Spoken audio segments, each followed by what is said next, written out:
Please take a seat. Great to see such a nice audience, big audience. I always like that. My name is Micheline Ishay, and I'm really truly delighted to welcome you this evening as the director of the Center for Middle East Studies.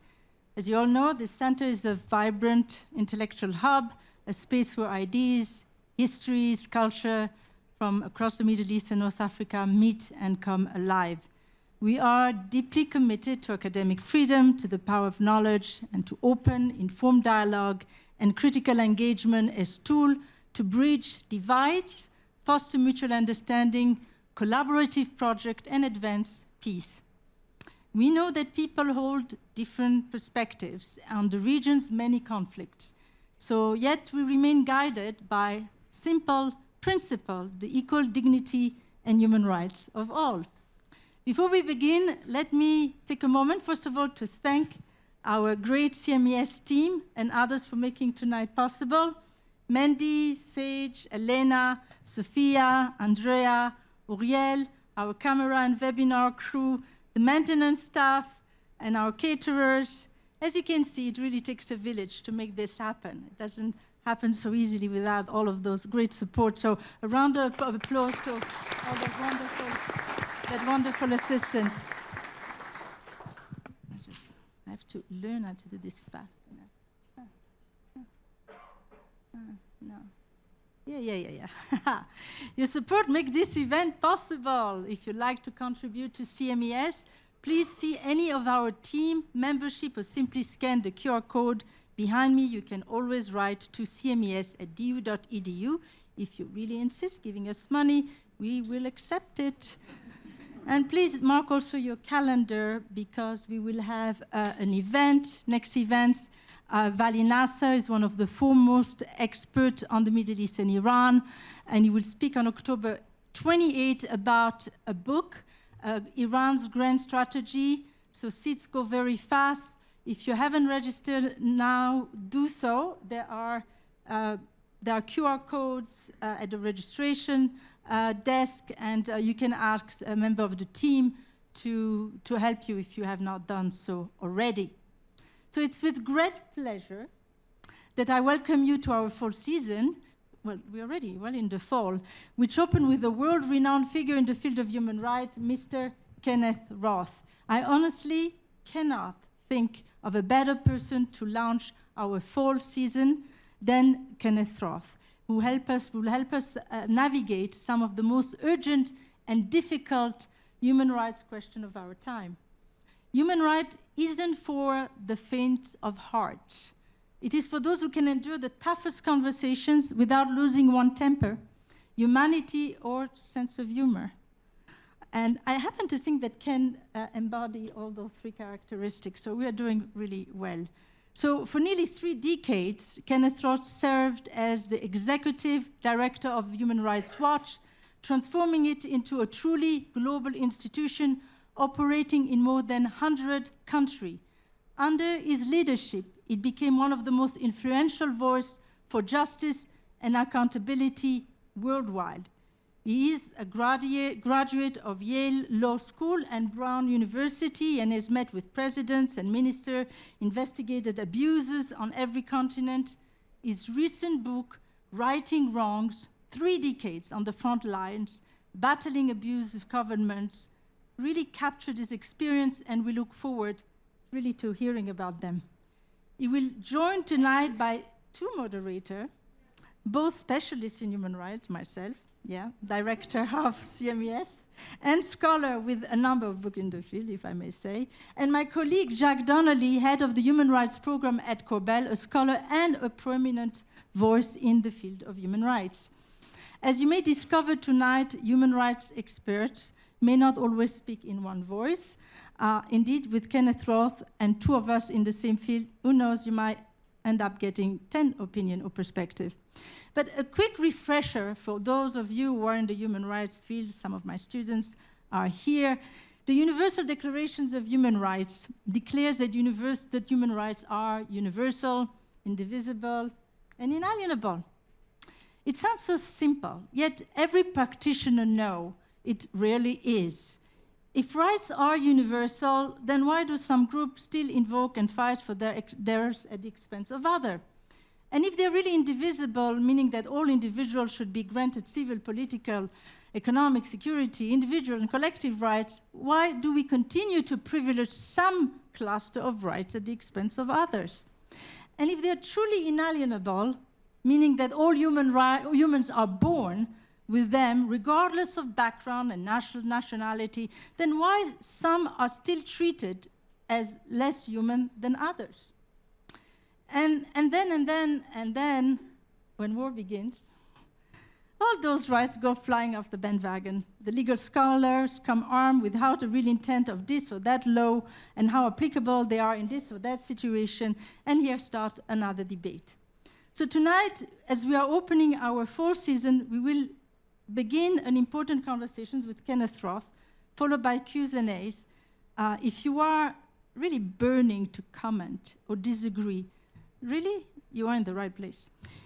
But please be patient, as we will run a hybrid Q&As, as you can submit also your question on note cards, which are on the chairs where you're sitting, and you'll find them, or you can also ask, by the way, question live, whether it's on the webinar chat or just here in that audience. Please know no questions are off limits, as long as they are voiced respectfully, and please no personal attacks. Needless to remind you, this is a real space for civil conversation, and that is a secret thing these days in academia. If your question does not make it into discussion, you'll have a chance afterwards, when Mr. Roth signed his book during the last segment of this program, to do so. I really read this book. I think it's worth buying. I really do. Let us affirm at the very least that good argument, when exchanged with corroborating evidence and in good faith, should at least always be the starting point of any academic conversation. So as we now, before we officially welcome our distinguished guest, Mr. Kenneth Roth, I'm going to turn to Alena Panasipatham, who will read the ground rule of public speech adopted by the University of Denver. And I'll take the opportunity to sit during that time. Thank you so much.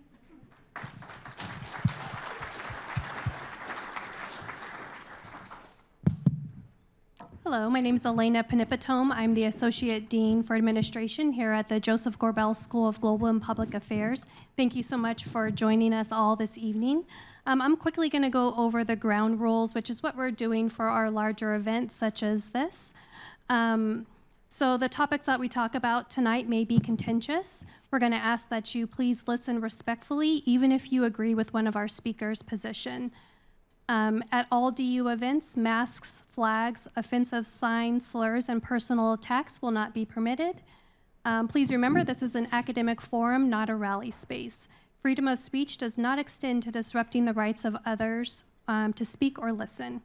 Heckling, insulting, or disrupting our speakers or guests violates the DU policy, and anyone who does so will be asked to leave. We will have time for questions. Please wait your turn. And we'll have time after the event, as was already mentioned. And when you are asking questions, please pose them respectfully. I am now going to turn back to Professor Ishay, the Center for Middle East Studies Director, who's also an internationally recognized scholar, has authored nearly half a dozen books on human rights, transnational movements, the Middle East, and the foreign policy. Thank you. Thank you. Can you hear me? Oh, yes, you can. All right. So nice to have you here, really. It's great to be here. So I want to start, since your book, in your book, you mentioned a little bit about that, but I think for the sake of the audience, it would be really interesting, what is that burning flame that led you to get involved in human rights? So if you can tell us a little about your life work, but what got you there to begin with? Okay, let me just begin by saying it's a complete pleasure to be here at University of Denver, and thank you so much, Micheline and Jack, for hosting me, and thanks for all of you for coming. It's a great crowd. So there's no simple answer to how I got started in human rights. I think, a big motivating factor was actually the experience of my father, who fled Nazi Germany as a 12-year-old boy in June of 1938. And so my family, my sister's here, we grew up with Hitler stories. We grew up with what it was like to be a Jewish boy living with the Nazis, worried about being attacked by the brown shirts in the playground, worrying about being arrested for riding his bicycle on the sidewalks, and most important, worrying about my grandfather being arrested. So, I grew up kind of very aware of the evil that governments could do. I went to law school because I really wanted to have a job where I could contribute somehow to the public good. And I happened to be in law school when Jimmy Carter introduced the idea of human rights as an element of US foreign policy. That's the first time that it ever happened. And I found this, inspiring, and I really wanted to do that. Now, that was not the smartest move at that stage, because my law school offered one human rights course, which they canceled. And so to this day, I've never taken a human rights course. So Micheline's going to teach me afterwards. I'm going to have a special tutorial. And I never took a course. I then, went out into a non-existent job market. Human Rights Watch at that point had 2 employees. And so I figured I'm never going to get a job in this. So I started working as a lawyer, mainly as a prosecutor, and would work nights and weekends volunteering, doing human rights work, which I did for 6 years. And finally, a job opened up at Human Rights Watch. My friends were all running off to be partners at law firms. I went to this little obscure organization nobody had ever heard of, and it was the best professional move I ever made. Wonderful. So you worked for 3 decades in Human Rights Watch. I know, it's a long time. This is a very long time. I know. So you have a lot of I couldn't get another reflections job, about yeah. what you consider your your real accomplishments in over the 3 decades working in that particular that organization. I mean, that's an impossible thing to answer because, when people. But still. Excuse me. But still. But yeah. When some of the big things we did, for example, we got the treaty banning landmines, where we shared the Nobel Peace Prize for that. We helped to get the International Criminal Court, despite intense opposition from the U.S. government. So those are sort of big things. But what tends to be most meaningful are when you sort of change things in one country. And I opened the book telling the story of Idlib province in northwestern Syria. And this was the last part of Syria held by the armed opposition. There were 3 million civilians who had congregated there, and they were being bombed every single day by the Syrians and the Russians, who were deliberately, targeting hospitals and schools, marketplaces, apartment buildings. And the idea, it was a total war crime strategy. The idea was to drive out the civilians to make it easier to attack the rebels. And Human Rights Watch, we documented all of this.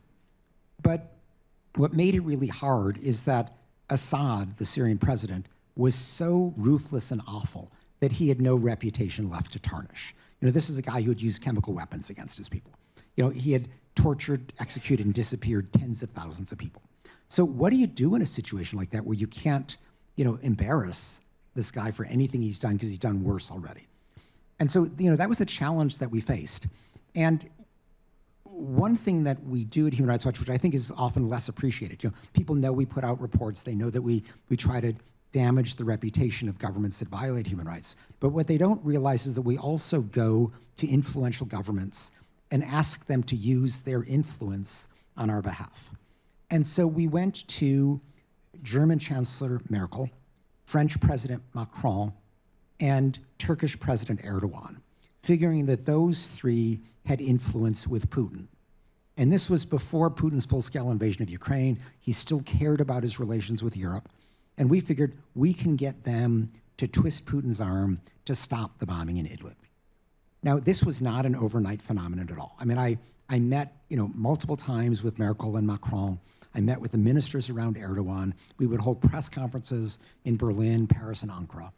And gradually, this rose on the agenda of these 3 presidents, slash chancellor, and they brought it up with Putin. And ultimately, in March 2020, Putin agreed to stop the bombing. And it stopped completely for 3 years. It picked up a little bit after that, but Idlib is where the HTS rebel movement came from this past December that overthrew Assad. So basically, it ended definitively. And this work meant that 3 million people didn't have to worry about daily death from the skies. And it's stuff like that that's super fulfilling. You know, you realize you actually are saving lives. And that's what kept me going, even when the going was tough. So what did you tell Macron and others to convince them that they should put pressures on Putin? You know, there it was, partly self-interest. Like, if you don't do this, you're going to have another refugee crisis. It was partly just do the right thing. You know, you all have influence with Putin. You could move Putin on this. He cares about what you say. And they saw the problem, and leaders like this are, obviously Macron and Merkel more than Erdogan. Erdogan's got huge problems domestically, but they, had some inclination to do the right thing. And you just had to nudge them, and with both Macron and Merkel, over the years, I developed good relationships with them. They were very honest interlocutors. We would have, good, serious conversations. They weren't afraid of meeting. They liked the give and take. And so it was partly just persuading them individually. It was partly making it an issue in the media in Germany, France, and Turkey, so that the public cares, and then they say, well, what are you doing, Mr. President? And that helps too. So it's kind of a combination of private and public diplomacy. So in a way, the strategy, can you tell us a little bit about the strategy that you're referring to the books, is sort of, media is one of them, and then what else were you doing that that constitute really effective strategies? Okay, in essence, there are two things that Human Rights Watch did, just to simplify it. One is that in today's world, every government has to pretend to respect human rights. This is a matter of their basic legitimacy. This is a way of saying, we're looking out for you, the people, not just ourselves and our cronies. So, okay, fair enough. We then, the largest part of the staff of Human Rights Watch is composed of basically investigators who live in these countries or travel to them regularly. We work in about 100 countries around the world, and they do very careful on-the-ground investigations, talking to survivors, to eyewitnesses, to the government, and they piece together what actually happened. We then write up their findings and publish them. And we got really good at getting media attention. When I left, we were getting basically 1,000 media mentions every single day. And so this meant that we were able to shine a very intense spotlight on this embarrassing discrepancy between these haughty pretenses of respect for human rights and the ugly reality. And governments hated that. It delegitimized them, it shamed them. And so they would fight back. They would say, you got it wrong, you're biased, you were misled, but we were actually accurate. We were super careful. We didn't publish until we were right. And so we would win those battles. And ultimately, the government would recognize that it couldn't get rid of the bad press until it changed the bad conduct. And so that was a very important way of putting pressure on them to change. The other thing we did, which is illustrated by this Idlib story, is that we would go to governments that had influence, that purported to promote human rights in their foreign policies. And here the premise was that every thug, despot, tyrant, you name it, they always want something from the international community. It could be arms sales, it could be preferential trade benefits. A lot of times it's something intangible. It's being, will you invite me to your fancy summit so I can be photographed with legitimate leaders and pretend to the folks back home that I'm one of you too. Whatever it is, we would then ask these governments to withhold that desired benefit until the target government changed. And so it was kind of a 1-2 punch, reputational on the one hand, economic and diplomatic on the other. And the idea was to increase the cost of human rights violations, to change the cost-benefit analysis of repression. And that's what we did. We didn't just sit around and hold hands and sing Kumbaya. We played hardball. We just fought these guys where it mattered, and were able to increase the cost of their abuse enough so they changed. Not always, but a lot of the time. And the book is really filled with illustrations of how this worked. So is there any particular strategy that's more effective than other, or is it just contingent upon the specific case? Yeah, you have to, in each case, it varies. Obviously the reputational damage, reporting and publicizing the abuses, that's not complicated. It's just a matter of getting the information. And conducting an investigation in a war zone or under a dictatorship, can be tricky, but we got good at doing that. In terms of, what leverage do you pull economically or diplomatically, you really just have to look at the government and say, what do they care about? And whatever they care about, we try to deprive them of that until they change. So it's, that changes from situation to situation. But one thing I did as I built the organization, I mean, not only did I kind of build this team of researchers who were based around the world, but we also set up offices in key capitals. So, Brussels, Paris, London, Berlin, Tokyo, on and on. Wherever governments had clout. And the people in those capitals, their job was to build relationships with the foreign ministry, with the presidency or the prime minister's office, so that when we needed them, they knew who we are, they trusted us, and we could, ask them, push them to do the right thing. Okay. So just tell us, is there any situation in which effort to address abuses backfire, in fact, aggravating wrong rather than improving rights? And in general, what are the challenges that you have to face balancing between those means versus ends and ends? Yeah. Well, I mean, Micheline, this brings up, in a sense, the problem of the populist autocrat who is capable of making certain kinds of human rights violations popular. So, if you go to Hungarian Prime Minister Viktor Orban and say, you're mistreating those migrants, he would say, of course I am. I'm proud of it. That's my entire political program. What are you talking about? So to spotlight that abuse in itself doesn't work. So you have to figure out, okay, what does Orban care about? Well, in the case, and I describe it in the book, he cared about his huge subsidies that he gets every year from the European Union. And while attacking migrants or attacking gays was popular with Orban's base in Hungary, it was not popular in Brussels.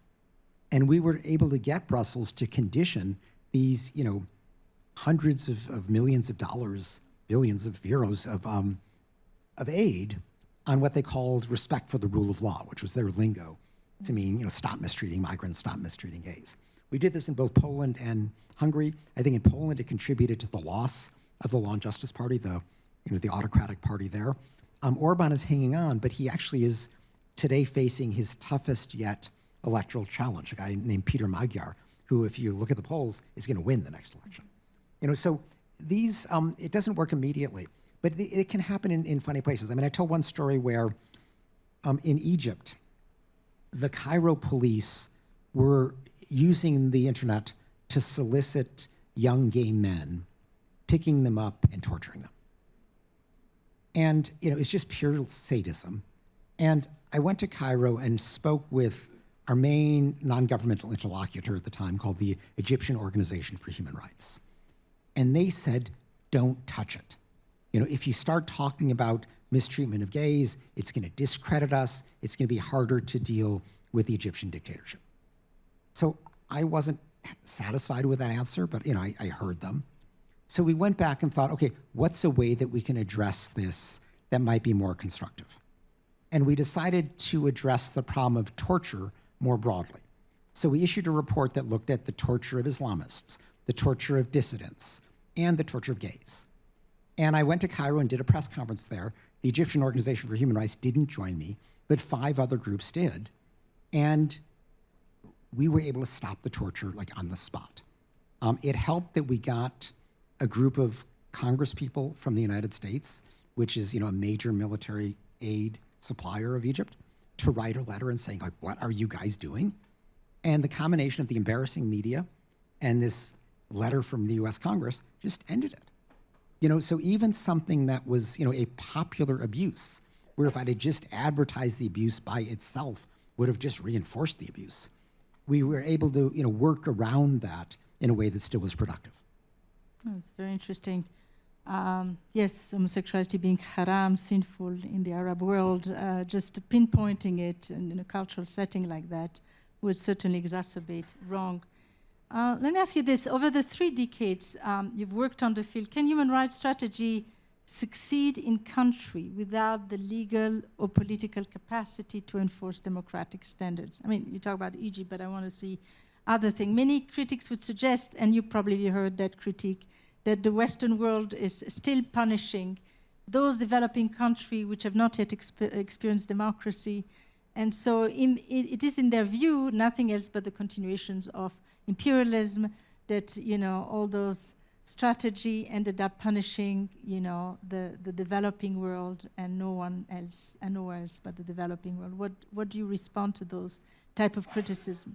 Well, I mean, you know, one variation of that, Micheline, is that, you know, people say, oh, you need a certain level of economic development before you can have democracy. You know, and that's sort of the Xi Jinping line. You know, India is a major refutation of that. You know, India has started from very poor origins and has been a democracy really since its independence. I also, you know, the idea that human rights are a Western or imperial imposition is just not my experience. You know, I've traveled all over the world. You know, it's useful just to think about, you know, what concretely are human rights. You know, I've never met somebody who wants to be summarily executed.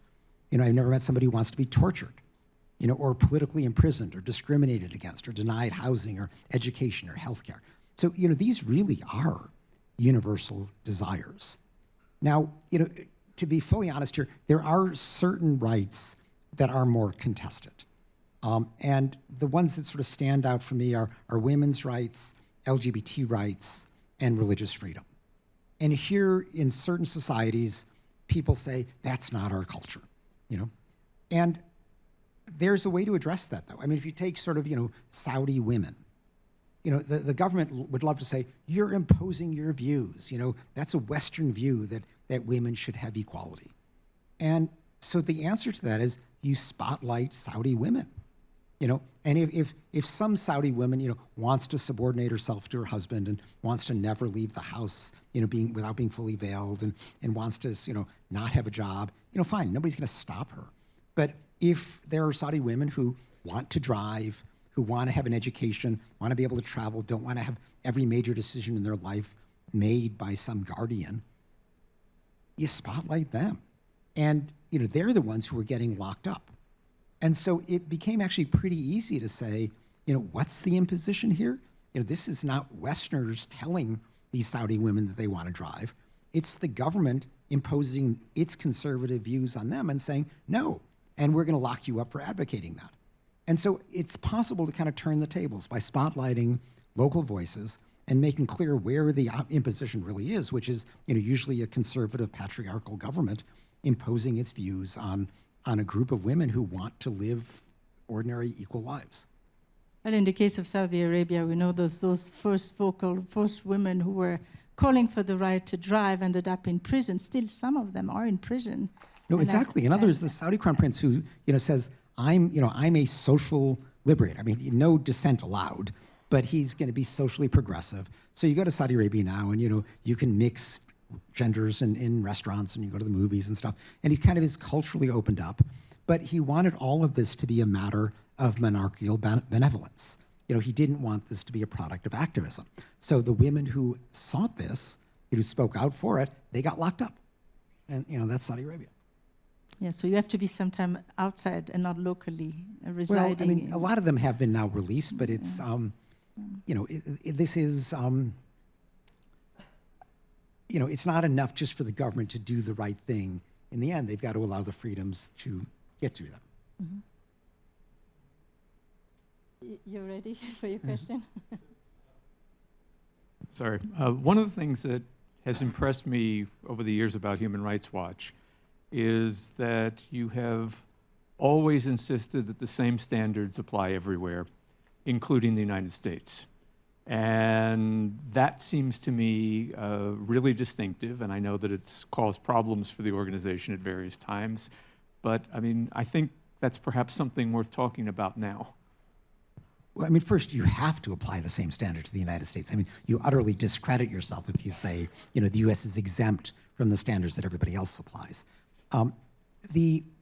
When we started off, I mean, at first, to be honest, we didn't think our work was needed here because there are great groups like the ACLU that go to court and sue the government if your rights are violated. And because the rule of law is strong in the United States, we thought that that would be sufficient. And what we came to understand is that there actually is a limit to the use of litigation to enforce rights.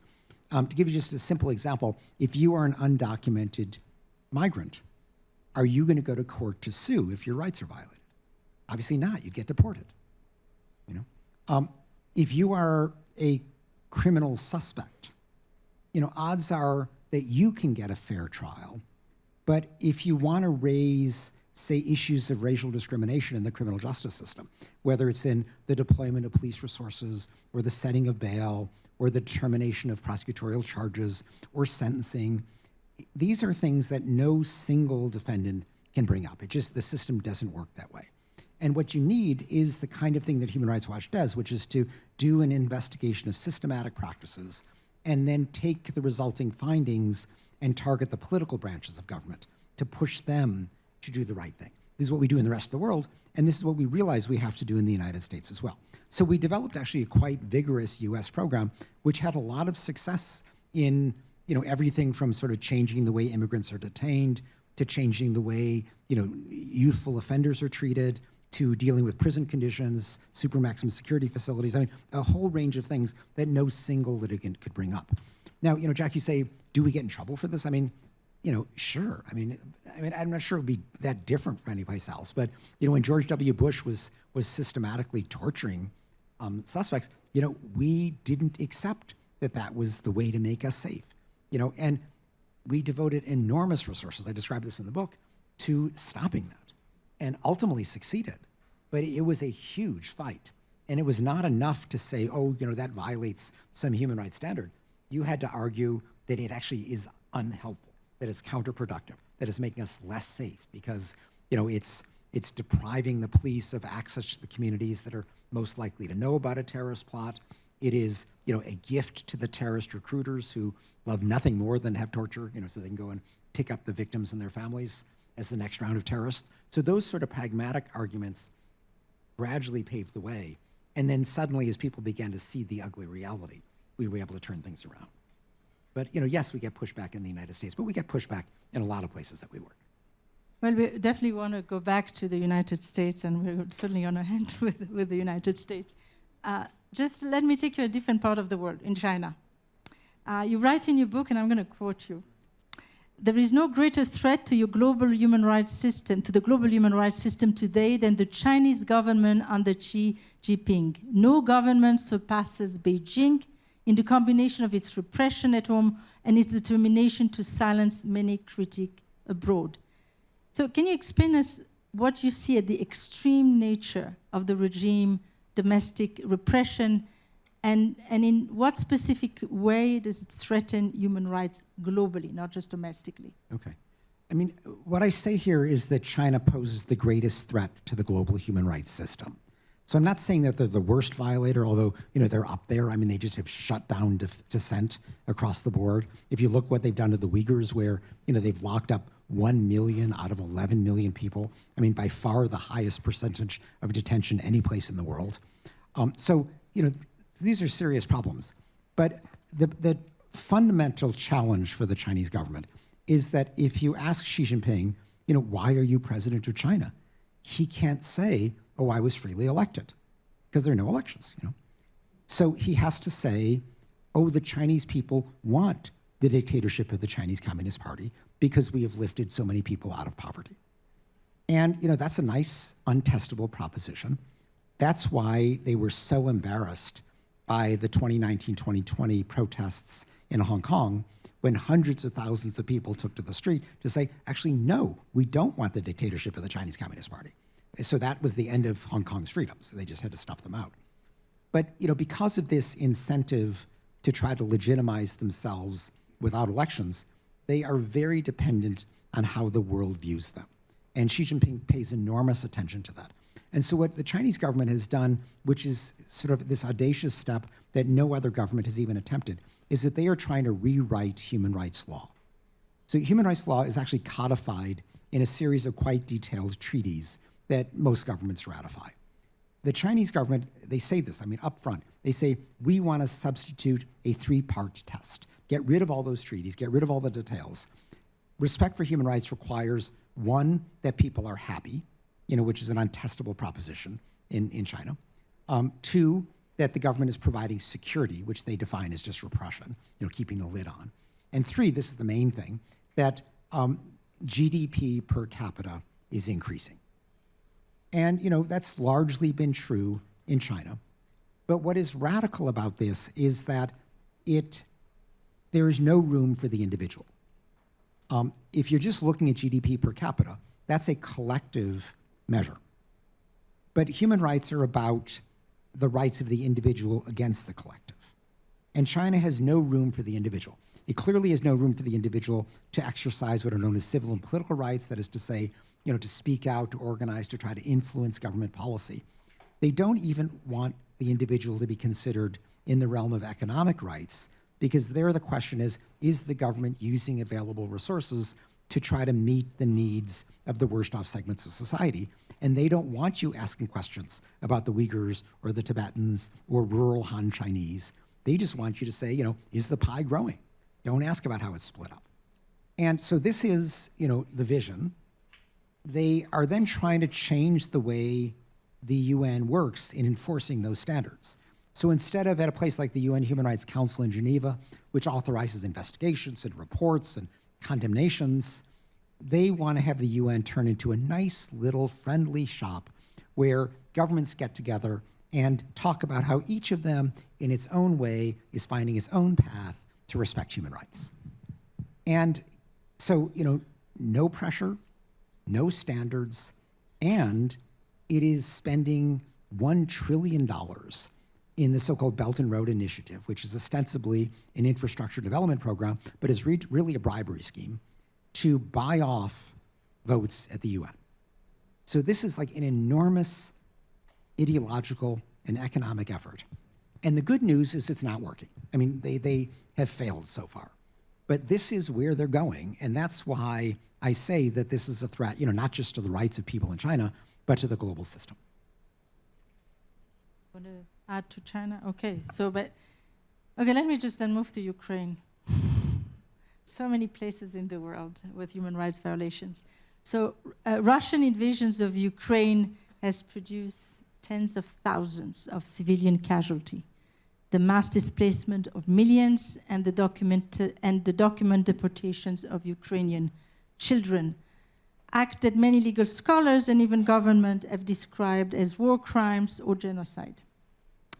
Yet human rights organizations, including those you once led, have often been very cautious in using such label. Am I correct? Well, not war crimes. I mean, they're totally war crimes. Not in genocide. But I actually wouldn't use genocide. Or in the case pressing of for Ukraine. accountability at the same level of urgency as genocide. But this is quite a high level of violations. So why this restraint? That's my first question to you. Why restraining with that language? Is it because of evidentiary caution, political consideration, a deeper discomfort in naming great powers crime, or what else? Yeah. No, I mean, actually, I don't really agree with that premise. In other words, we're completely upfront about calling these war crimes. I think we've used the language of crimes against humanity. We don't call it genocide because it's not genocide. But we are then, very actively involved in documenting these attacks on civilians and civilian infrastructure, and then using that information to try to put pressure on the Russian government, on Putin, on the Kremlin, to stop. And what's frustrating about Ukraine is that, in a sense, like everything has been thrown at this. We've had condemnations repeatedly by the UN General Assembly, the UN Human Rights Council, various commissions and rapporteurs they've created. Various governments around the world have condemned it. Europe and the United States, until recently, have been arming Ukraine. Russia's been sanctioned up the wazoo. I mean, it's just everything has been thrown at this. But because this is almost an existential crisis for Putin, because if he is seen as having wasted all of these Russian lives for this, crazy vision of resurrecting the Soviet Union, he's gone. His grasp on power is gone. And so at this stage, I mean, Europe is strong, but oddly, as with so many things in the world today, Donald Trump is key.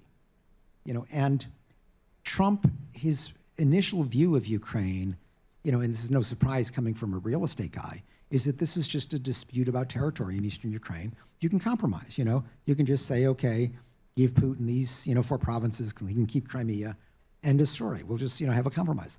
And what Trump totally didn't understand, and I think is only slowly beginning to appreciate, is that Putin's invasion of Ukraine had nothing to do with these, rapidly deindustrializing sections of eastern Ukraine.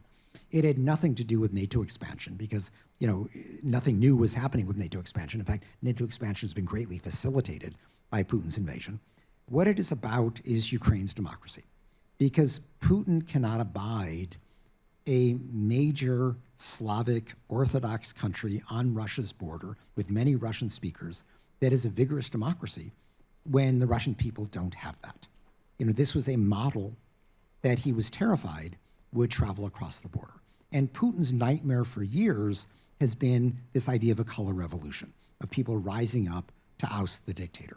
And he was afraid that the greatest route to a color revolution in Russia was a democracy in Ukraine. So what he is trying to do, this is what's behind his denazification language, is he is trying to get rid of the democracy in Kyiv and substitute a Kremlin vassal state. And Europe gets this. That's why they say, it's not enough to just, cement the borders, because Putin's not going to stop there. He's going to use a lull in the fighting to replenish his diminished forces, to rearm and to reinvade. You've got to have security guarantees on the ground to dissuade him from doing this. You've got to protect the democracy. And Trump at first says, oh, you can do that yourself, but Europe at this stage does not have the military capacity to do it on its own. It needs a US backstop. And so, this is all, in fact, Europe's top priority today is to persuade Trump of the need to provide a US backstop to these security guarantees so that a ceasefire in Ukraine becomes not just a temporary stop on the path to destroy Ukraine's democracy, but that it really brings an end to Putin's goal of snuffing out Ukraine's democracy.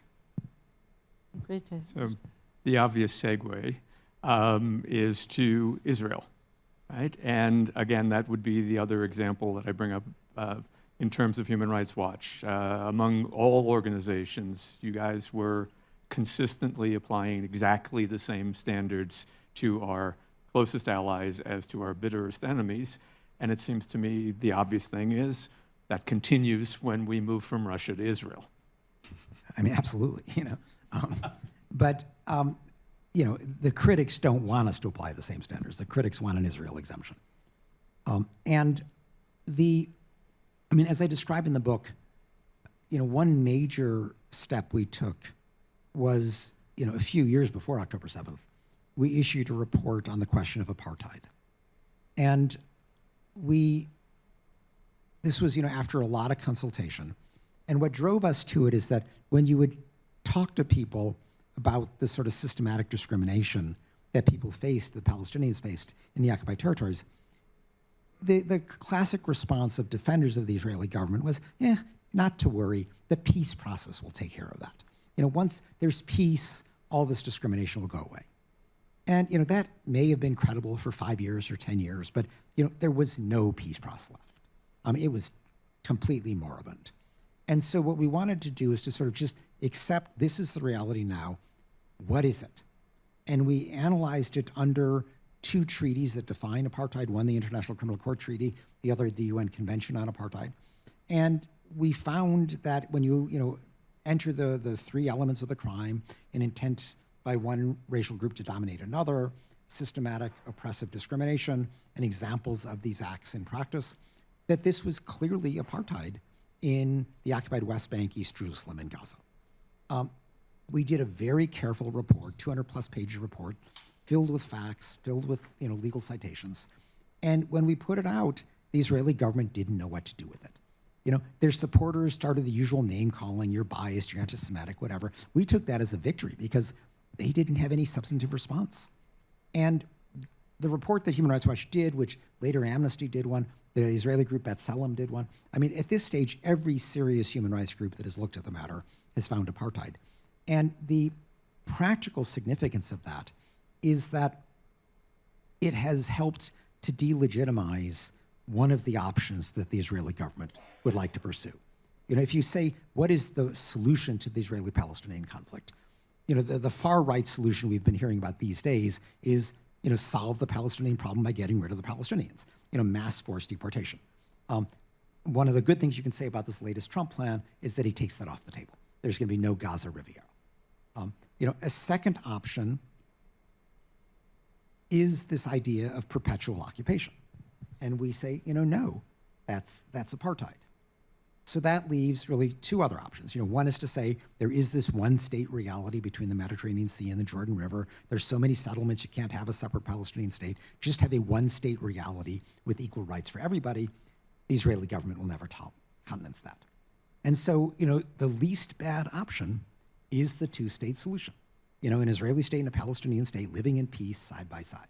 That, Netanyahu has devoted his entire career to avoiding that. I think, ironically, we're in the best position we've ever been in to get it.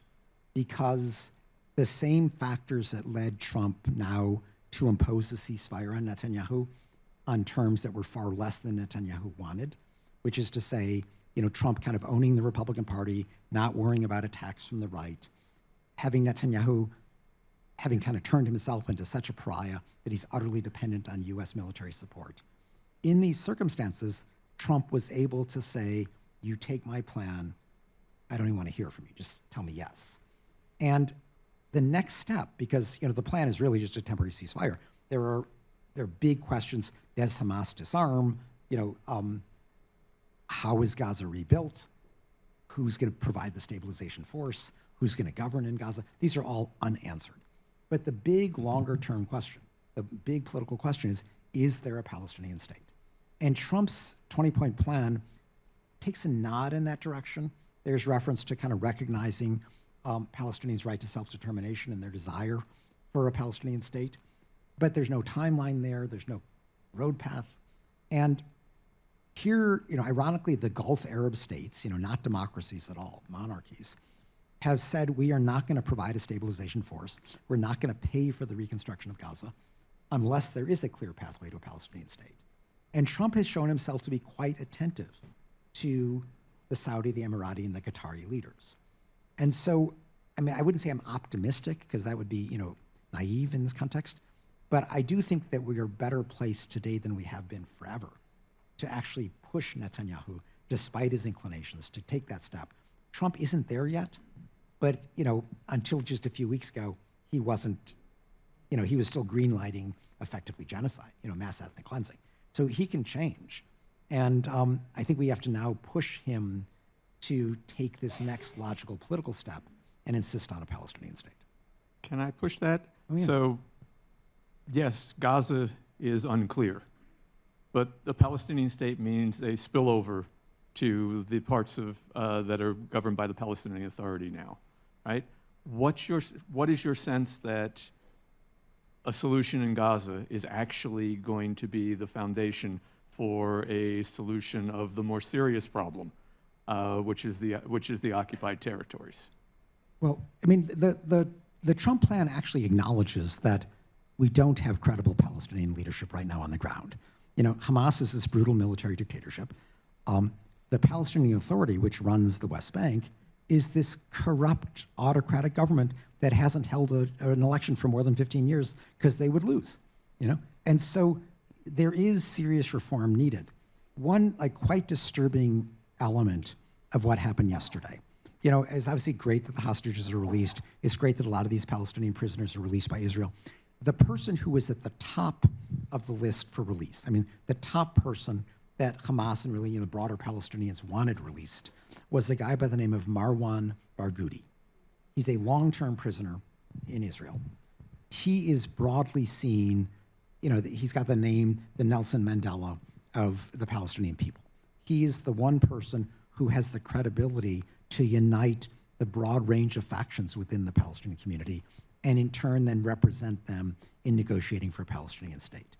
And Netanyahu refused to release him. So this is a guy who is broadly seen as a credible Palestinian leader, and that's the last kind of person that Netanyahu wanted out. So I don't want to be an apologist for Netanyahu, but the Barghouti is a myth at this point. He's been a very long time in prison, and it's true the Palestinians see him as a potential hero and a rescuer, but is he really? The last time, as you know, the Israeli had in prison someone who they actually treated for cancer was in Sinwar. And they released him, and something else happened. But there is also those myths that always are built in the void of, in the absence of leadership. So is Barghouti really the promise, the Messiah that the Palestinians need? That's always a question. Okay, I've never met the guy. It's a fair question. But I think the fact that Netanyahu refused to release him is telling. You know, if he was a nobody, they would have let him go. The guy clearly has charisma and credibility. And, you know, these are intangibles. But also resentment because he's been in prison for a long time. Yeah, but I mean, it's just, why was he at the top of the list? I mean, why do so many people look to him? They still think of him as a leader, you know, and I mean, leadership is an intangible thing. You know, and if you're looked at as a leader, you become a leader, you know, so could he turn out to be disaster? Who knows? I can't vouch for the guy, but all I can say is that the Palestinians would like him to represent them, and the Israelis are determined to prevent that. Okay, so just to follow up on the questions that Jack asked before about the applications of standards from Ukraine to Gaza, I want to just ask you this question. You have recently argued in The Guardian on July 2025 that Israeli conduct constitute genocide. And by contrast, you have not used that same designation for other mass atrocity, for contests such as the Russian war in Ukraine or Syria under Assad. So, given the convention, the dolus specialis, the special intent requirement, what is your best evidence of an intent to destroy Palestinians as such? And how does it differ from other war casualty in which a state waged a war in self-defense? Okay. I mean, there's a lot in that question, so let me try to unpack it. I mean, first, the self-defense thing is utterly irrelevant. In other words, you can be completely in self-defense and still commit war crimes, still commit genocide. You know, self-defense means you're allowed to shoot at the combatants on the other side. It doesn't mean you can attack civilians. So self-defense is utterly irrelevant. Now, but the original intent changed. It doesn't matter. If you start to slaughter people, civilians, you can't do that even if it's in self-defense. You know, that's why, you know, October 7th, 2023 was horrible. Those are clear war crimes, but war crimes by one side don't justify war crimes by the other.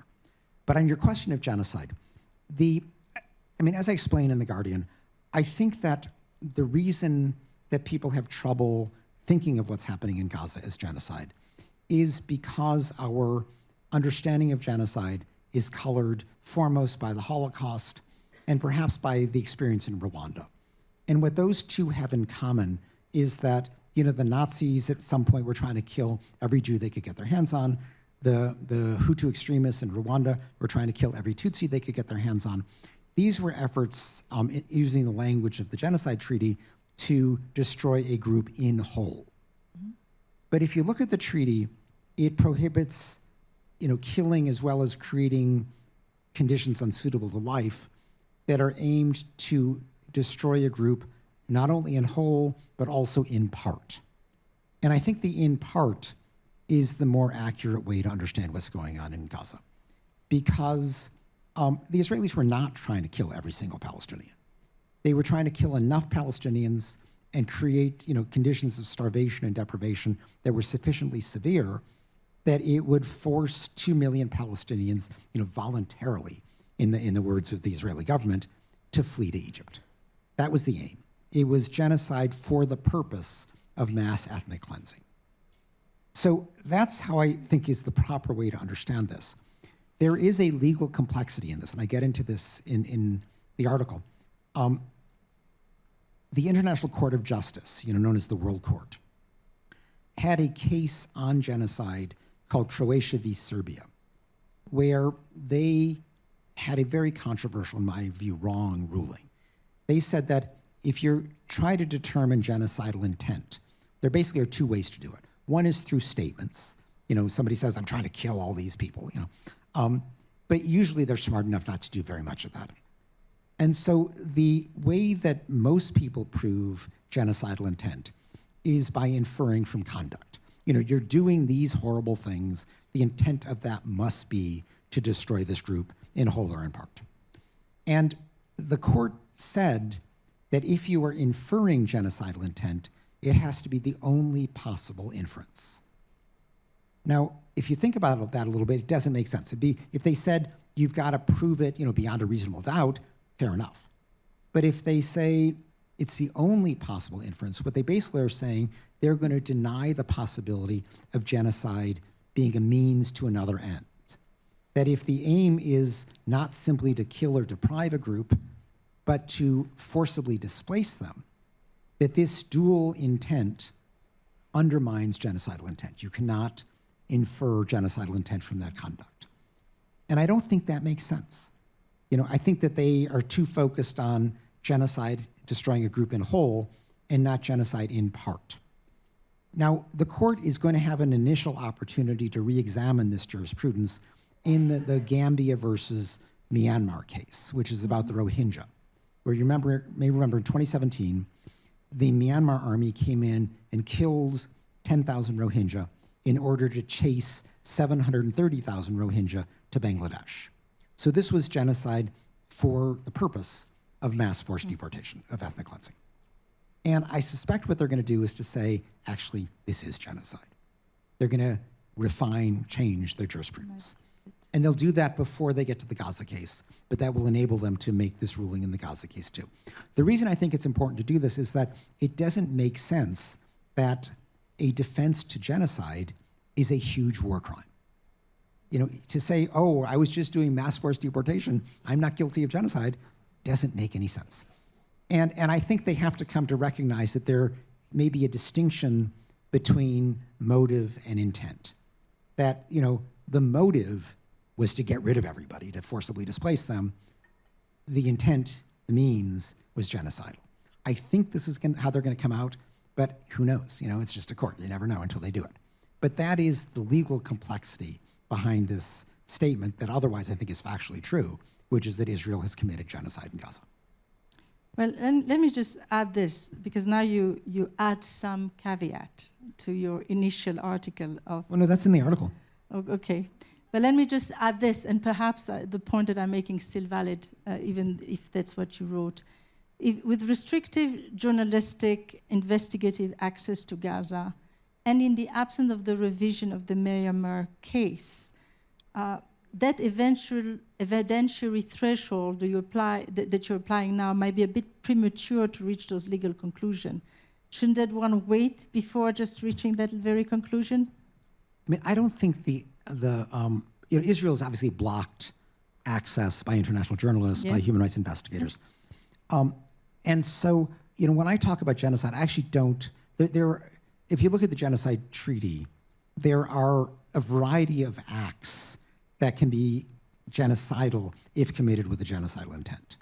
And the two of relevance really for Gaza are one, killing, and two, creating conditions that are so unsuitable to life that they end up destroying a group in whole or in part.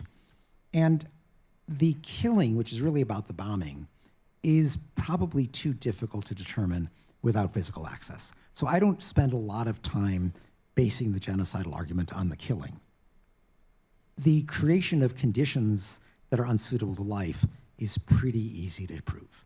There is so much evidence about Israel's deliberate blocking of food and other necessities, of the emergence of famine, of the loss of life. I mean, this is so well documented by humanitarian groups that are there. It's obvious when you go to the border and you see these trucks lined up that Israel doesn't let in. So I actually don't have trouble saying that under the prong of the Genocide Convention having to do with creating conditions that are unsuitable to life, that was Israel's strategy. The International Criminal Court has already charged both Netanyahu and the former defense minister Gallant with this war crime, and I think the evidence is quite overwhelming. Well, time will tell us if that's the case, but I would just suggest that the same standard was not used for those other cases where there was difficult conditions for the civilian population, such as in Syria and in Ukraine. So this is a different way of applying the standard. Yeah. Well, I respect the fact that you're not spending time on this, but I would like to lead to the next question. Yeah. But no, let me just one caveat. It's important not to equate genocide with sort of the common language use of the term, which is somebody who's just really committing bad atrocities. And it has to be an intent to eradicate, a national, racial, religious, or ethnic group, in whole or in part. Mm-hmm. And I don't think that describes Syria. Syria was, killing, tens of thousands of people in opposition-held areas. But what's often called Stalin's contribution to the Genocide Convention is that political killing is not genocide.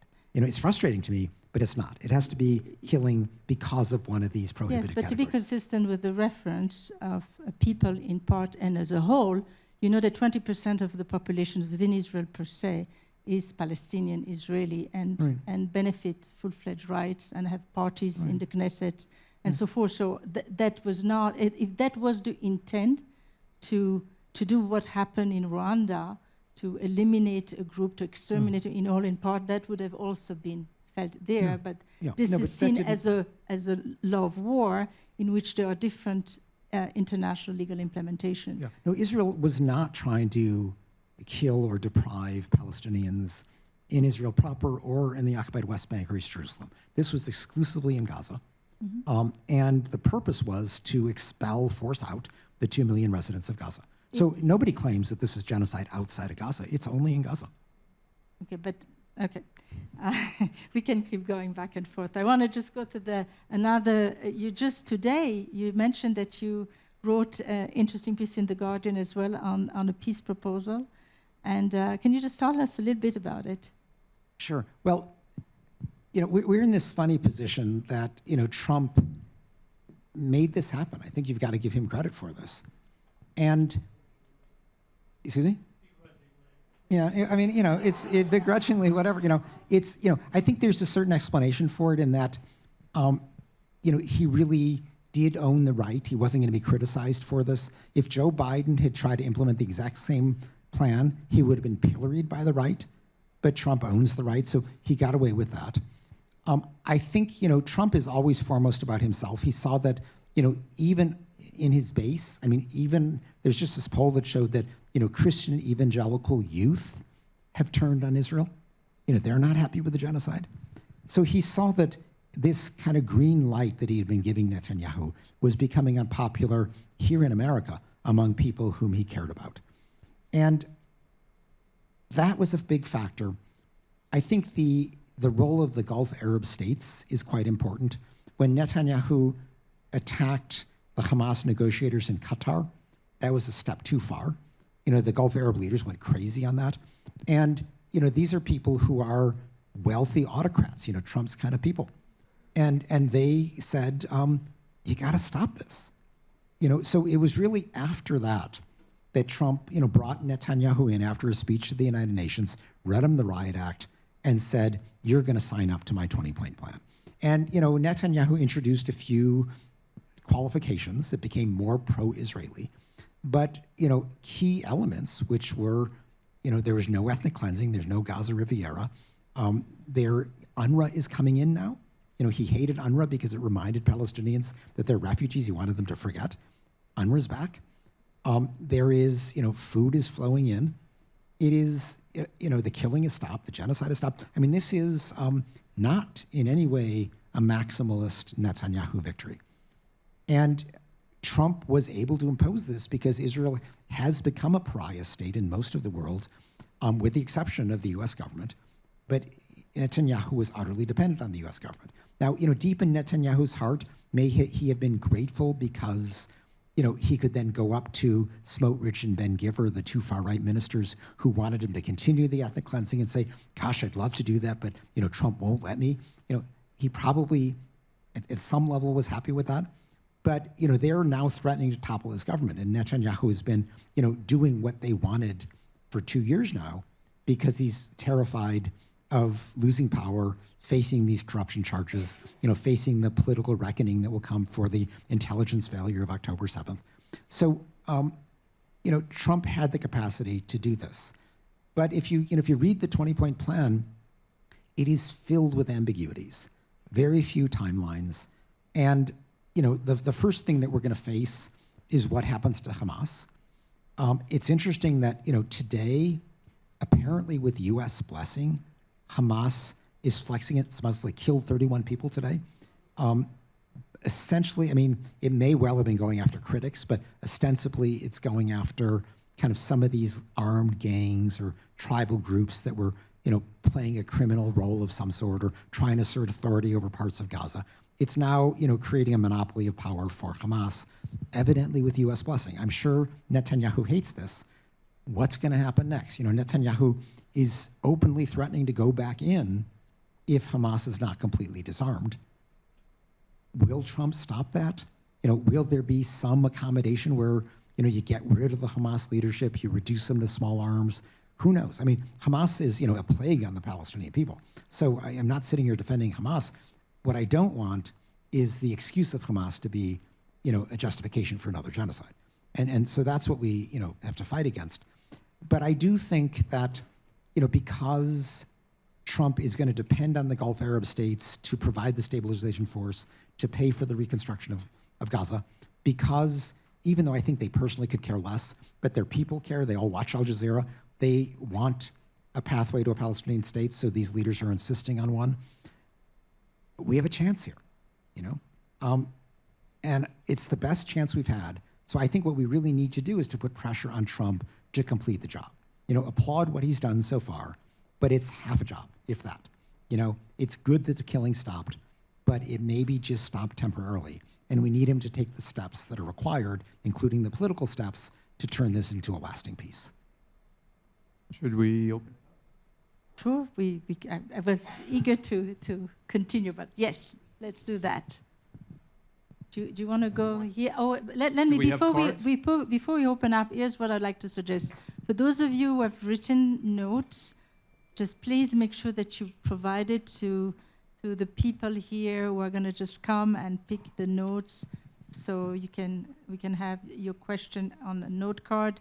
Others who wants to ask questions are free to do so. You raise your hand, so it would be hybrid version. I can see a lot of different cards appearing. And while that is happening, I'm going to ask a question. Okay. So do you want to come at the podium and just pick up the questions? Okay. So why don't you do that? And this will be easier for you. And while we're sorting through the cards, does somebody have a question orally from the floor? Go ahead.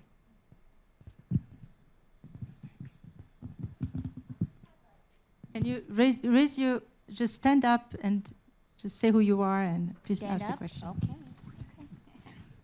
My name's Taylor. I'm in the Masters of Public Policy program.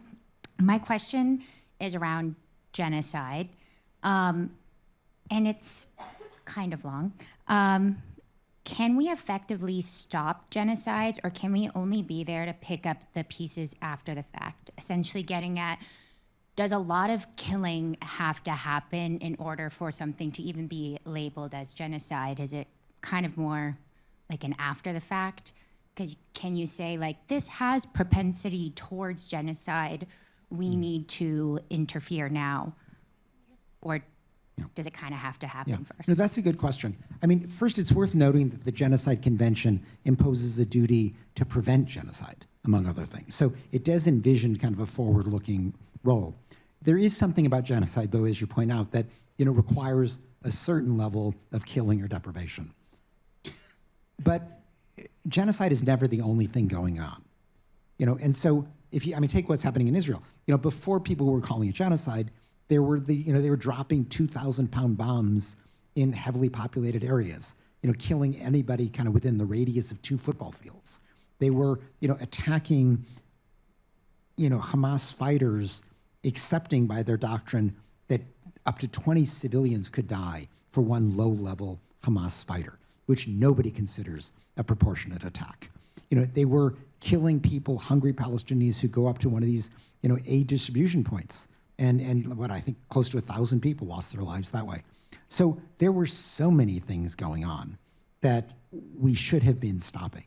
And if we had stopped these war crimes and arguably crimes against humanity, we could have, avoided the genocide. The sad reality we faced is that, even though there was sort of this mounting crescendo of opposition to what Israel was doing, excuse me, even Germany, which, never criticizes the Israeli government, stopped selling arms, So it just showed how desperate it had become. But the US government, under both Biden and Trump, kept the arms going, kept the military aid going, And Netanyahu calculated that with $3.8 billion annually from the US government, with the US government running interference in the US Security Council, UN Security Council, he could keep going. And so that's why we haven't been able to stop the killing until now. And it took this confluence of events that just occurred for finally Trump to read the riot act to Netanyahu and for it all to stop. Can I just add here a point that 2 years before October 7, there was no war. In fact, Israel had signed a truce with Islamic Jihad that few months before October 7 and 2 years before with Hamas. And within, before October 6, there was quite a number of people from Gaza working in Israel, 30,000 were entries. So that language, whether it was war crime, incursions in Gaza as a result of retaliations against missiles or rockets sent from Gaza was not even part of the discourse. If anything, there was an opening, a potential overture that was possible as of October 6. Yeah, I mean... So it's important to remember that a little bit because we're just sort of macho ensconced in that language and the discourse of what constitute war crime and genocide. And we forget that was not at all the landscape. Yeah, no, I think you're right to point out how different it was. I mean, the one caveat I'd put on what you're saying, Micheline, is that Israel kept the settlement project going. And the settlements themselves are war crimes. They violate Article 49 of the Fourth Geneva Convention, which prohibits an occupying power from transferring its population occupied territory. So this kept going. Last summer, the International Court of Justice ruled that this is all illegal, but I mean, it's happening anyway. But you're right that Netanyahu's strategy was, first of all, actually he was happy that Hamas existed because it discredited the Palestinian Authority. It meant there was no negotiating partner, therefore no pressure to have a Palestinian state. And he approved, the huge payments by Qatar to Hamas. And I think he thought that between those payments, with the workers coming into Israel, that there were these economic incentives that would deter Hamas from a turn to violence. And he just completely misread the situation. It was compounded by the fact that a lot of the Israeli army was focused on settler violence, kind of ignoring settler violence in the West Bank, rather than protecting the Gaza border where they thought they had electronic surveillance that would suffice. They just made a huge mistake. And even when these mostly young women who were the spotters were saying, we see all this weird activity, are you sure we shouldn't be a little more worried about this? They were just blown off, and then it happened. They just couldn't believe what their eyes were seeing, that Hamas was about to launch this major attack. So it was, a very different political era then, which is part of why Netanyahu is so determined to avoid the Commission of Inquiry that will start once the war really ends, because he's going to be found... The Israeli Commission of Inquiry. Israeli Commission of Inquiry, because he's going to be found, politically culpable for these failures.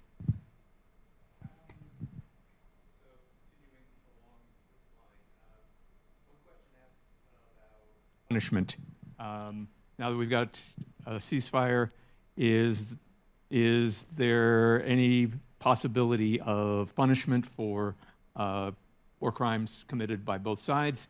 And what role, the question says, what role should Human Rights Watch play? But more the question, what's the balance between punishment and other forms of activity? Okay, well, I think it's important to recognize that neither Hamas nor the Israeli government has any history of holding its war criminals to account. Hamas, none. The Israeli government, every once in a while, will prosecute some low-level soldier for some offense. They'll get a slap on the wrist. The Israeli government never goes after senior commanders who are basically, authorizing things like dropping 2,000-pound bombs on populated neighborhoods. So while there's, under the rules of the International Criminal Court, priority is given to national prosecutions if they're done in good faith, there's no likelihood of good faith prosecutions. So this comes back to the International Criminal Court, which already has charged 3 Hamas officials, all of whom are dead now, as well as Netanyahu and Gallant, the former defense minister. There supposedly is a next set of charges in the works for Smotrich and Ben Giver for settler violence or settlement expansion, is not 100% clear. This is now stalled because Karim Khan, the chief prosecutor, is facing sexual assault charges and has been on a temporary leave of absence since May. So the ICC is headless at the moment. But I'm afraid that the International Criminal Court is likely the only real forum for these things to proceed. The only other realistic option is national courts exercising what's known as universal jurisdiction, where they can pursue things like war crimes, or genocide in their national courts. That takes quite a commitment of prosecutorial resources. It's not out of the question that that might happen in France or Argentina or a few places where there has been a bit more independent view toward Israel. But for the time being, we're stymied by the ICC just being stuck without a chief. And these national efforts have not gone anyplace yet. Okay, let me switch grounds. Question says, recent changes to the U.S. human rights reports for the Department of State. How do you anticipate Human Rights Watch and other NGOs responding, and what can be done? Well, as many of you know, the U.S. State Department every year since the Carter administration has put out an annual human rights report, which has a chapter on every country around the world except for the United States. And which is fine, These have historically, in the early days, they were very partisan. We used to issue critiques of the State Department country reports because they were so partisan. We stopped doing that because they really became quite reasonable. They're very detailed. Trump just completely changed the rules and is ignoring certain kinds of violations like LGBT rights, is whitewashing places like El Salvador where President Bukele is just randomly rounding up supposed gang members and putting them in this nightmarish prison. This has become a completely political document. And it's sad because this was a real resource for asylum seekers and scholars around the world. It just now is dead. It could be redeemed in a next administration, but for now it's not a credible product. Human Rights Watch continues to report on most of these countries. And so we will, put out our reports as we always do, and people will look to them. They have a reputation for being accurate and credible, but people won't be able to also look at the State Department report, which is now worthless. So more broadly, similar sort of question: what's the role of Human Rights Watch and advocates in trying to get U.S. foreign policy back towards a more human rights focus? Well, under Trump, I presume that's what the question is about. Right. If you try a frontal approach and say, Donald Trump, you're violating human rights, he's likely to look at you and say, what? What are those? So a frontal approach isn't going to be terribly effective. Trump, though, is susceptible to shaming like everybody else, but you've got to shame him according to standards that he cares about. And what does Trump care about more than anything else? He's a deal maker. He's the master negotiator. He put out his famous book, The Art of the Deal. And so what I have found an effective approach has been is to show that he is actually being a naive negotiator, that he's being bamboozled by the likes of Putin or Netanyahu, and shaming him into taking a more positive direction. And it's kind of worked. He's slowly turned around on Putin. He now has, to some extent, turned around on Netanyahu. And we're in this position of him doing, the right thing for the wrong reason, which is, I think, the best we're going to get. So there's a couple questions about the UN system, and essentially the same kind of question, but now with China as the problem, as you started to talk about. All right, when we talk about the UN, I think it's useful to think about two UNs. There's the UN where it's an operational agency and it has different department heads, and there the character of that leader matters a whole lot. Then there's the United Nations, essentially as a conference room. And the UN is a landlord that rents out the conference room to member states to meet there. And so it doesn't make sense to criticize the UN for what happens in the Security Council or the General Assembly. You got to criticize the governments that are there. So if you look at the conference room for a moment, the Security Council is moribund right now because of the veto. It's not getting anything done. The General Assembly has done important work, I think, on Gaza, on Ukraine, but it's quite unwieldy. It's all 193 member states. It takes a lot of lobbying to get stuff done. And so while we've done that periodically, it's not the preferred forum because it just takes so much work. And so the conference room where we do the most work is the UN Human Rights Council in Geneva. 47 members, we can manage that. And this is a body that gets a lot done. I mean, just this last week, it set up a mechanism to collect evidence for prosecution of the Taliban for their gender persecution or gender apartheid against women and girls.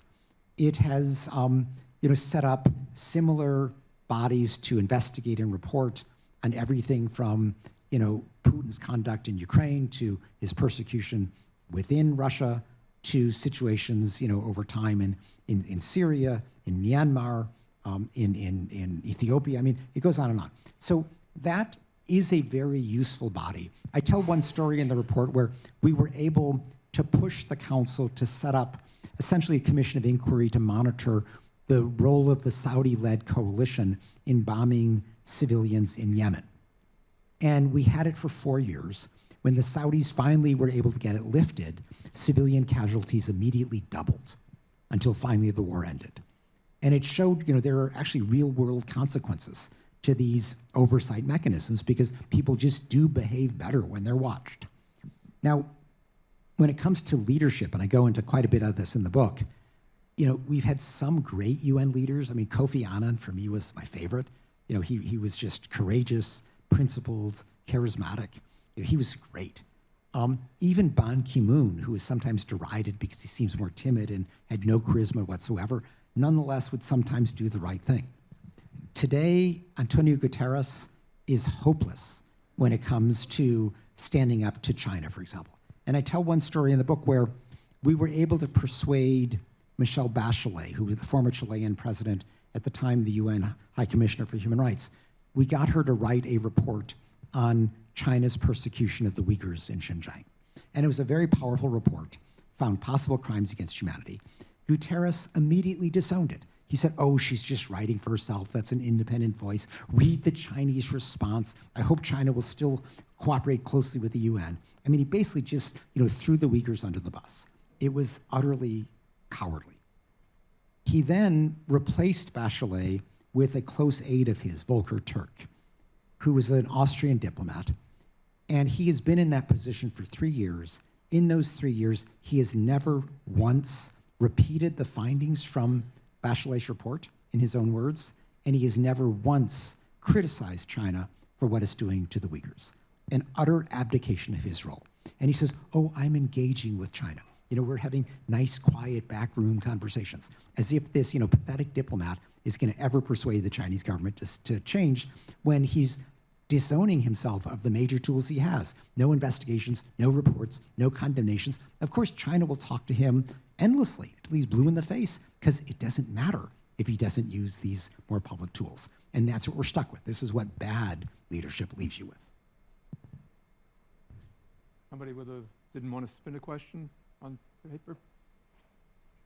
I have a quick follow-up. So you're an independent, Human Rights Watch is an independent organization, and so you've benefited from the money of the George Soros Foundation, which is currently under attack. What's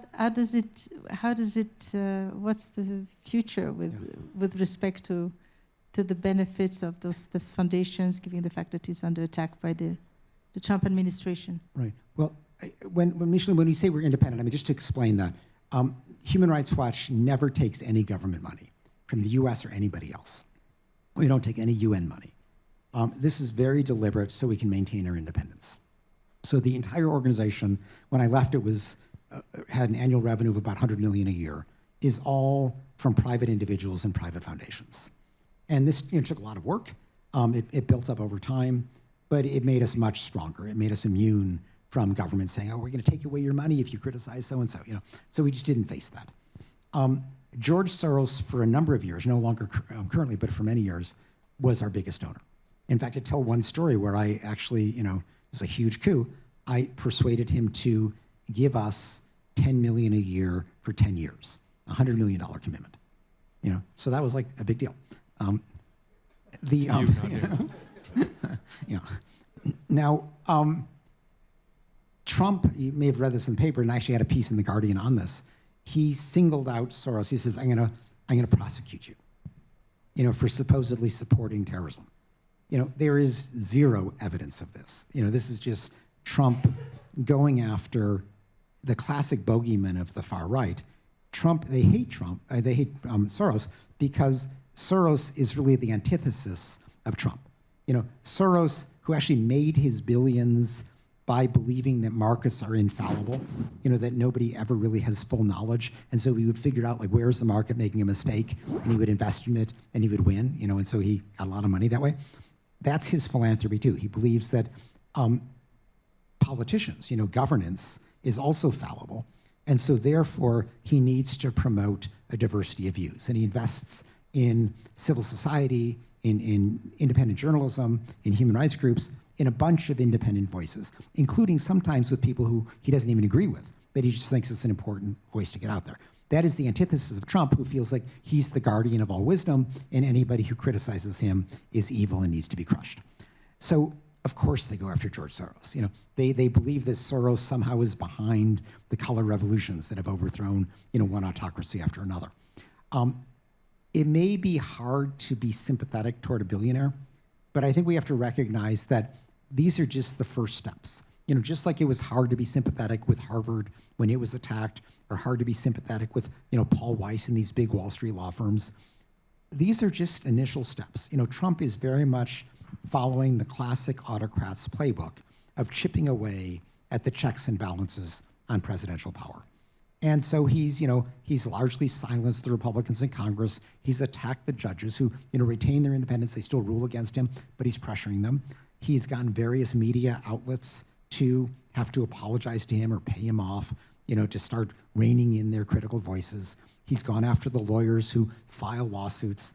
And now he is going after civic groups and private foundations. So we have to see how this all ties together. We've learned lessons from other autocrats who follow the same playbook, which is don't wait till later. It only gets harder. You've got to attack the initial efforts to chip away at these checks and balances. And second, don't allow the autocrat to play divide and conquer. Nobody can take on everybody at once. They always try to pick you off one at a time. And so a collective defense is the best, which we've seen, like a whole bunch of civic groups have gotten together, a bunch of private foundations have gotten together. They say an attack on any one of us is an attack on all of us. The law firms have not done that. The universities have not done that. The media organizations have not done that. And that's a mistake, because it lets Trump pick them off one by one. And that is what's going on with George Soros. We've got a question from one of our undergrads in the back. Hi, my name's Lane. I'm an IR major. And I would just like to ask, is China too big to fail in a sense? Are they unsusceptible to sort of external factors like the Human Rights Watch or the UN, right, given their place in the Security Council?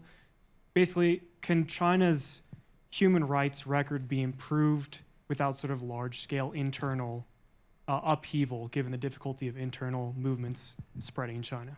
Yeah. I mean, my experience is that China is susceptible to pressure.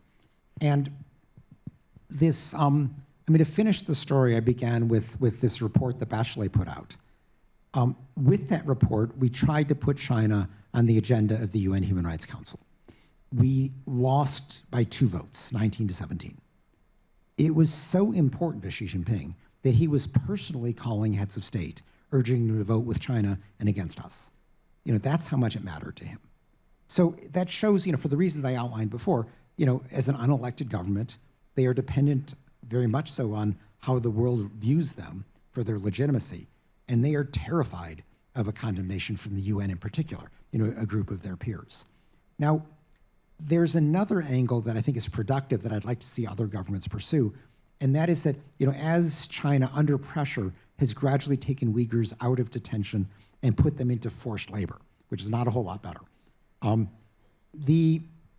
There has been a response. And so in this country, in an effort where actually Marco Rubio, as senator, was the lead sponsor, legislation was adopted that's called the Uyghur Forced Labor Protection Act. And what this does is create a presumption against any imports from Xinjiang unless you can prove that there was no Uyghur forced labor, which is impossible to prove because there's no transparency in the supply chain. And so this is a very powerful tool. I contrast it with what Europe has, where Europe says, we're against forced labor. But what about, this cotton over here that's coming in and, all of the cotton in Xinjiang is made with forced labor? Well, we don't have any direct evidence of that. So they kind of, flip the presumption around. Ignorance becomes an excuse to do nothing. And so while Chinese imports from Xinjiang to the United States have plummeted, they've actually increased to Europe. So what we need to do is to get kind of a more meaningful response to the forced labor problem from others. But, of course China cares about this. I mean, the Chinese economy today is in trouble. There's the awful demographic crisis because kind of an echo of the one-child policy.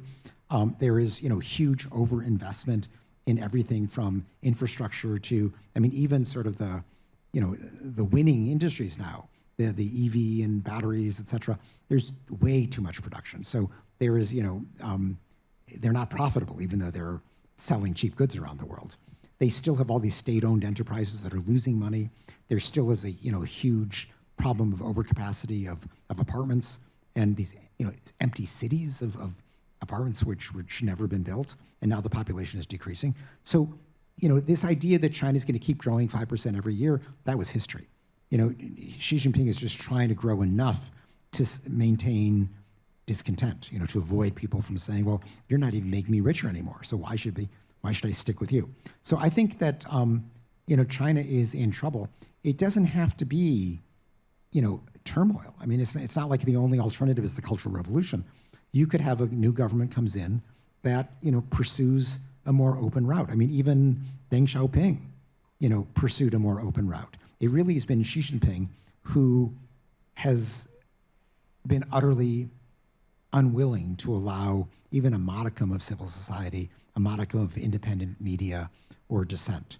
And so I think that it is realistic to push for the kind of China that existed, say, in 2013, just before Xi Jinping took power. Switching gears, what advice do you have for graduate students looking for work in human rights, both in the US and outside of the US? Okay. Which one of you guys? Yeah. Yeah. Okay. I mean, the human rights movement is a lot bigger today than when I tried to get into it. So, Human Rights Watch has a staff of 550. We do hire people. What we look for is, linguistic skills, ability to operate in the field, and ability to objectively conduct an investigation, determine what happened, write it up well, speak well about it. So I would focus on those skills. And where I would begin is to get out of the country. Go live someplace where there are problems, learn the language, and learn how to operate there and show that you can write and analyze about it. And if you are a student, odds are you don't yet have kids, you're not yet married, you're freer, you can take these steps and live abroad for a while and do it. It only gets harder as you get older. But that's how you develop the skills that are what we look for when we hire. So learn Mandarin and go to China. Well, if you can't go to China, go to Taiwan. I mean, there are things you can do. Are you from Taiwan? Okay, good. We got 3 minutes, is that right? Yes, just go ahead. Somebody have something that they think would be a good last question?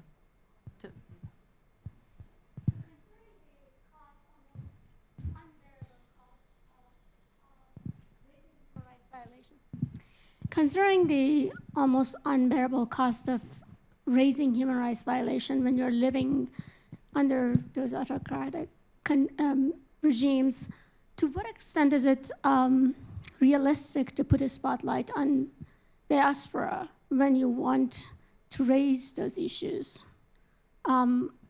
I'm thinking of the examples of the politicians, local politicians in New York, for example, the Chinese Americans, who are now being targeted by China. And they're actively involved in making sure that they're not winning elections. Just one. Also, from my accent, I'm from Iran. So I'm thinking about the impact of putting a spotlight on the diaspora 2 years ago during the Women Life Freedom movement, when people were begging hundreds of thousands on the streets everywhere in the world, and we did nothing. I mean, you're raising, a very important tactic. Like, even in a country that doesn't have free media, like China or Iran, one strategy we've always used is to work through the diaspora.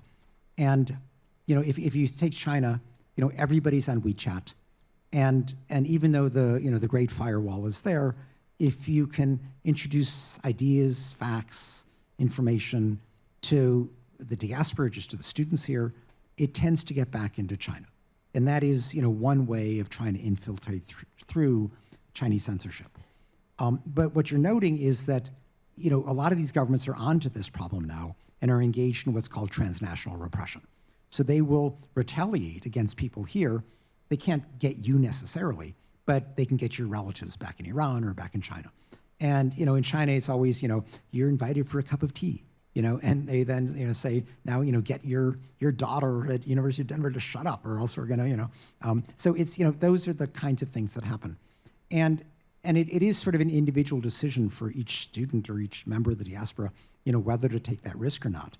But I do think that many of us do have the luxury of living here in the West without that possibility of repression against our family, and I think we all have a responsibility to speak out about these issues. One point I make in the book is that it's a mistake, and many lawyers do this, to kind of look at the defense of human rights as if it's just a matter of reading the treaty and applying the treaty, as if you're in some court and it's just a mechanistic process of applying the law.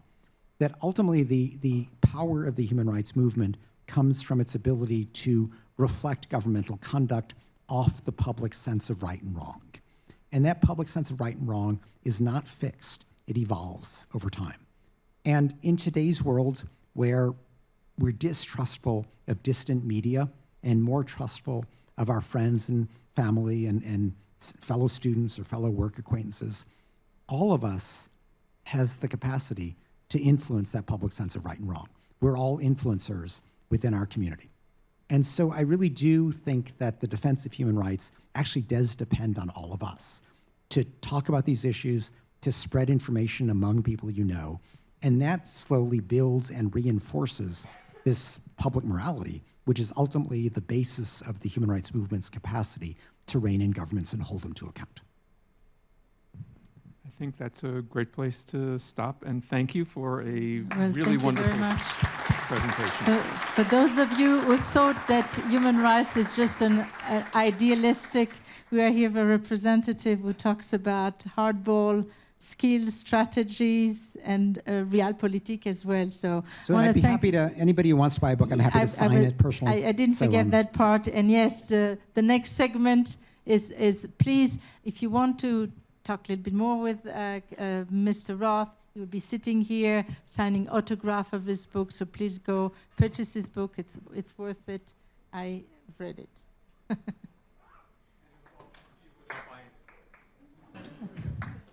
You can do that too.